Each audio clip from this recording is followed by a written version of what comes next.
Қайырлы күн, құрметті әріптестер, сіздермен бірге Назым Оңғарбаевна. Бүгін мен сіздерге жасанды интеллектінің көмегімен фото суреттеріміз өзіміздің браузер Google аккаунтқа өтеміз. Браузерге кіріп және іздеу жолағына Bing деп жазамыз. Шыққан ең бірінші сілтемеге кіреміз. Бізге осындай бет ашылады.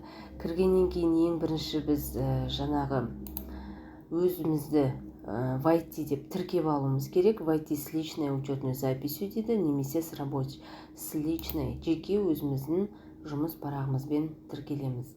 Вход мына жерге электронды почталарыңызды жазсаңыздар болады, gmail.com. Және ол почтаға сіздерге бір реттік код келетін болады. Сол кодты енгізесіздер. Кодымызды жаздық. Енді әрі қарай мінекей кіреміз. Кіргеннен кейін бізге осындай бет ашылады. Мінекей өзіміздің Google аккаунтымызбен. Енді біз бұл жерде изображение дегеніне кіріп, және создать дегенін басамыз. Бізге осындай бет ашылады.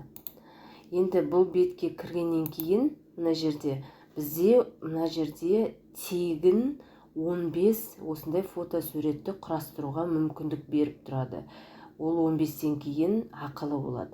Енді ол ақылыға өткеннен кейін басқа Google аккаунттарыңызбен осылай тіркеліп, тағы да 15 фото суреттерді жасап ала беруіңізге болады. Енді мына жерге біз анықтап, нақты жазатын боламыз. Қандай сурет бізге қажет? Мысалы, қазір бізде хит болып жүрген суреттер, ол мұғалімнің жаңағы мультяжный форматта мұғалімнің, оқушылардың жаңағы қазақи орнаменттармен, болмаса тудың жаңағындай несімен, суретімен фотосуреттер, біздің көріп жүргеніміз. Енді соған байланысты қазір бізде жазып, құрастырып көретін боламыз. Мына жерде мінекей творение деп тұр. Мен барынша іздеп көрдім, жаздым. Бізге осындай суреттерді шығарып берді. Енді мінекей орысша жазамыз. Қазақша жазып көрсеңіздер де болады, бірақ мен орысша не сияқты болғаннан кейін, өзінің тілі болған соң орысша жазып іздеп көрдім. Бұл енді фото сурет болғаннан кейін менің ойымша ол жерде орысша, қазақша жазғанның ешқандай несі жоқ сияқты. Бізге ең бастысы біздің ойымыздағы фото суретті құрастырып берсе болғаны. Енді мына жерде мысалы мұғалім мен балалар с орнаментом флага Казахстана мультяжный деп жаздым. Енді тағы да мысалы қандай, мына жерде мысалы мен жазған едім қазақ киімінде мұғалім мен балалар деп, маған жасанды интеллект осындай фото суреттерді құрастырып берді. Мына фото суретімде менде мұғалім де, балалар да тудың суретінде болып кетіпті, қатты ұнаңқырамады. Ал ең бірінші суретімде мен мысалы дети, играющие со снежком, рядом елка, веселая атмосфера деп жазған едім. Осындай фото суреттерді шығарып берді. Енді тағы да мысалы космос, жар птица в космосе деп жазып көрейік, қандай фотоларды шығарып береді екен.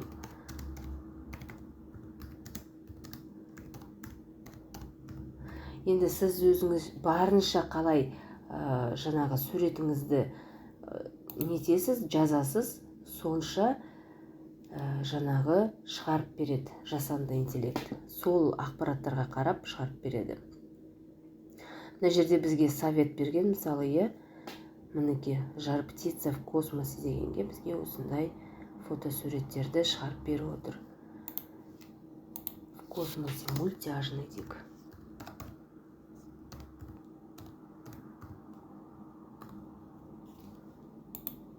Әрбір жазған сөзіміз үшін бізде мінекей неміз тегін жасалынатын фотосуретіміздің несі кетіп жатыр. Сол себептен сіздер суретті жазған кезде мына жерге толығымен қалай болу керек екенін анықтап жазғандарыңыз дұрыс болады.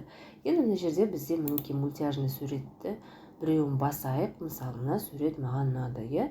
Осы суретті егер мен қолданатын болсам, өзіме жүктейтін болсам, мінекей загрузить деген батырмасын басамыз. JPEG форматта бізге фотосурет жүктелінді. Болмаса поделиться батырмасын басып, сілтемесін көшіріп, керекті жерге жіберсек болады.